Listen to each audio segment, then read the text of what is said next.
اسی طرح بہت سارے حضرات یہ کہتے ہیں کہ حضور صلی اللہ علیہ وسلم نے تو حج کے موقع کے علاوہ کبھی قربانی نہیں کی، یعنی حضور نے تو حج پر ہی قربانی کی تھی، اس کے علاوہ تو آپ نے کبھی قربانی کی ہی نہیں۔ تو اس حوالے سے حضرت عبداللہ بن عمر رضی اللہ عنہ کی روایت وہ بڑی غور طلب ہے۔ وہ فرماتے ہیں اقام رسول اللہ صلی اللہ علیہ وسلم بالمدینہ 10 سنین یضحی، اللہ کے حبیب صلی اللہ علیہ وسلم 10 سال مدینہ منورہ کے اندر رہے اور ہر سال قربانی کرتے رہے۔ حضرت ابو سعید خدری فرماتے ہیں کان رسول اللہ صلی اللہ علیہ وسلم یضحی بکبش، اللہ کے حبیب صلی اللہ علیہ وسلم اپنے ہاں پلے ہوئے مینڈے کی جو صحت مند ہوتا تھا اس مینڈے کی قربانی کیا کرتے تھے،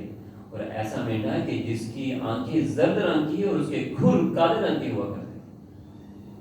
یہ چیز بتلاتی ہے حضور صلی اللہ علیہ وسلم ہر سال قربانی کیا کرتے ہیں، بلکہ حضور نے تو یہاں تک فرما دیا، قربانی نہ کرنے والے کے حوالے سے حضور نے فرمایا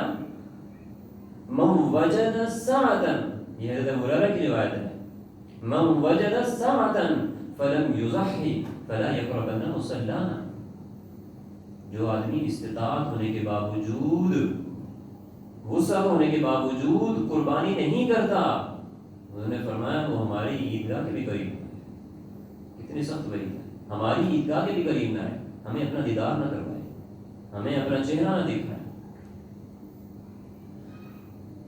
یہ چیز بتلاتی ہے کہ حضور صلی اللہ علیہ وسلم ہر سال قربانی کیا کرتے تھے، صرف حج کے موقع پر۔ حج کے موقع پر جو قربانی کی جاتی ہے وہ تو دم شکر ہے،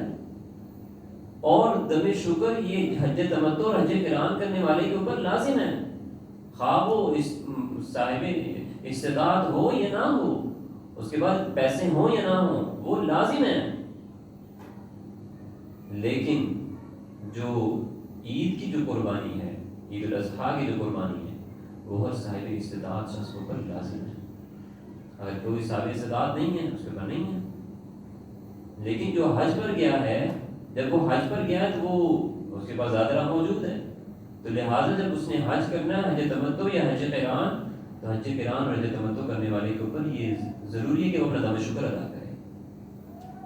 یہ دم شکر یہ وہ عید والی قربانی نہیں ہے، بلکہ اس سے الگ قربانی ہے۔ لہٰذا یہ کہنا کہ حضور صلی اللہ علیہ وسلم نے حج کے موقع کے علاوہ قربانی کی ہی نہیں، یہ غلط ہے۔